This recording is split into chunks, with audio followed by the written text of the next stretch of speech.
Some years ago, I heard these words echo through the vaults of St. Peter's in Rome.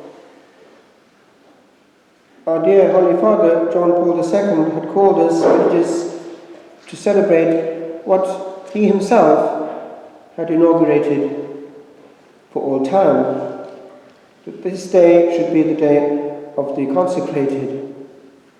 And he gave us a wonderful meditation on this canticle, which we all close the day with, actually in common with our Anglican brethren. Since then, he grew weak and died, but he's close to us still. Do you think that he's not concerned? The frontier is not as thick as we think. My novice master years ago in France was the one who bore the name of the saint of this day, Simeon, a holy man, ordained already in the 30s and entering before the war in the monastery and completely given to God. And he transmitted what he had, love for Jesus. And he had a pastoral heart, which was broken when my thing didn't work out and I went back. Eventually, the Lord brought me back to things in a way that was unexpected. And I remember getting messages from my monastery when I was in Rome at the time, and there were problems. And I wrote to Don Augustin, who taught us theology, whose sons died also, and said, because he was caring for Don Simeon as he died, please transmit this message to Don Simeon. Don David veut être ordonné, he wants to be ordained and can't get there. Do something about it. And this letter came back from the monastery sometime later. Don Simeon had had a moment of lucidity, and in it Don Augustin had word for word handed on my message to him. And Don Augustin wrote back, it was his last pastoral joy. He petered out, and very soon things started to move, and I was ordained. It all got unlocked. Do you think that they don't love us still? Do you think that the family is not well and truly bonded together, despite the frontier of time and death?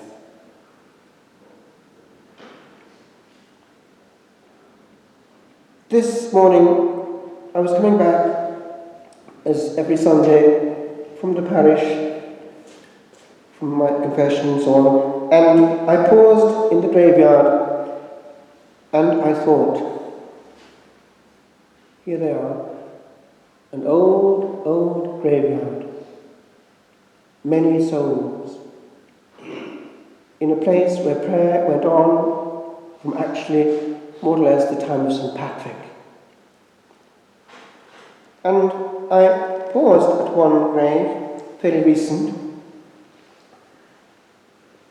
If I can find it, I'll bring it up, because I photographed what was written on it.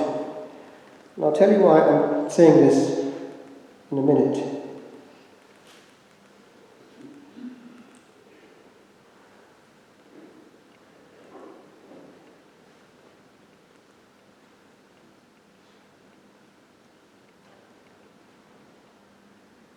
To lie in the soft brown earth with the grasses waving above one's head,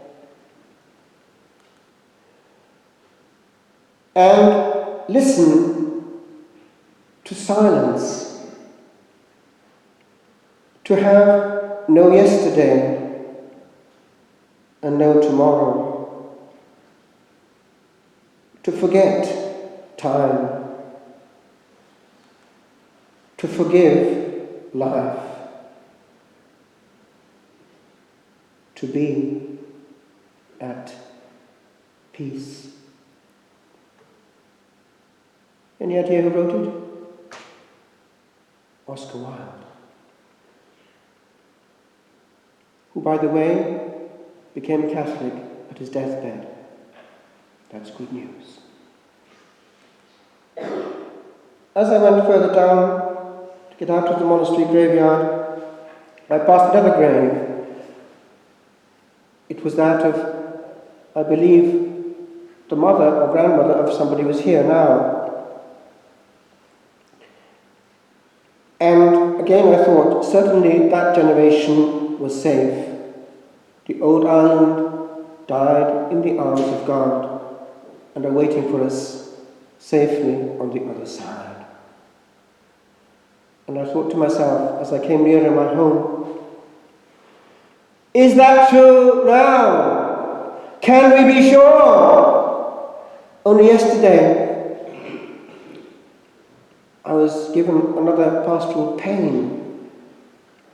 We had from 7 in the morning until 7 in the evening, King's Court. I wasn't there for all the time, obviously, just for the Mass itself and confessions, but an unbroken rosary of 12 hours on the Feast of St. Bridget. But then, as one has contact with this one or that one in pain, one picks up what's going on. Yet another recent suicide, fairly young, devastating the family, where there'd already been a suicide because it has a domino effect. And I thought, this is the new Ireland. People don't realize what time the gift of a day is. On the other end of the scale, there is the pastoral joy of being next to people who are dying very much, waiting for Jesus. As one person put it, we're in the departure lounge. And one person who I see still quite a lot was saying to me the other day, we're now in a hospice, it's not when you die that matters, it's how you die. How you die. My friends, that moment is so big that the angels tremble. Do you know the cosmic nature of those last moments? Do you know what it is, the intersection between time and eternity? Do you know what it is for the soul to open its eyes and to gaze upon infinite vistas forever with no coming back? It's all in a few seconds that all eternity is decided. This, my friends, is our business when in prayer and in pain. Never waste a grain of pain.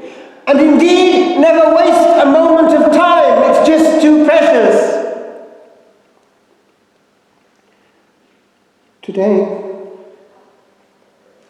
individual at night, before the Blessed Sacrament, I sang again something I'd composed, well, actually in the monastery in the 80s there under my novice master, because it was a moving ceremony, the holding of the candle, which is actually the sacrifice of self, disappearing in its own heat and light. That's why John Paul II took this feast. We are martyrs of light and heat. And I thought to myself, how actually in that monastery I've been moved by this.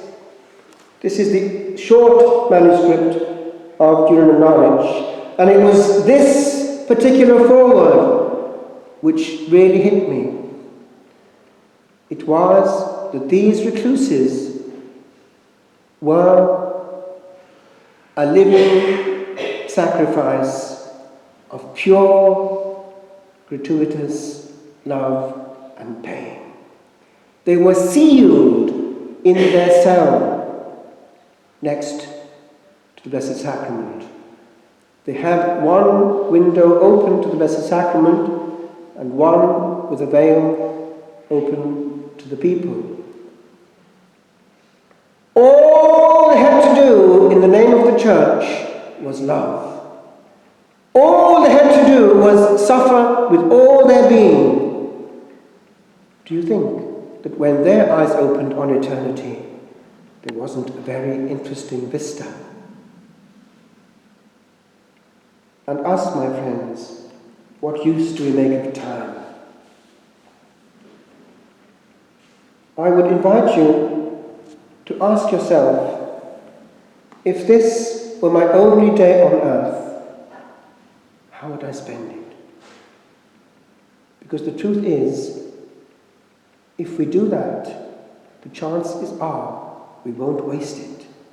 And in consequence, we won't waste that precious gift that we think is long, but actually on the mappa mundi of eternity is only that side.